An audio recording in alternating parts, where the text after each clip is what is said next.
आदाब नाज़रीन, daily time news के खबरनामे में आपका खैर मकदम है। आइए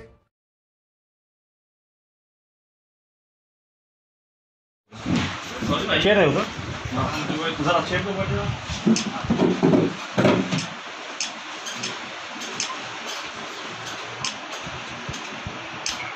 चलिए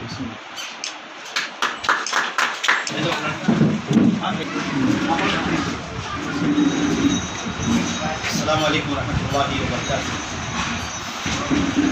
अल्हम्दुलिल्लाह आज शलबाग में नस हेल्थ केयर का इफ्तिताह अमल में आया और इस मौके पर मैं तमाम अहलियान मोहल्ला को और दीगर अहबाब को ये पैगाम देना चाहता हूँ कि हमारे पास अल्लाह के फज़ल व करम से एलोपैथिक इलाज के साथ साथ इलेक्ट्रो होम्योपैथी भी इलाज होता है।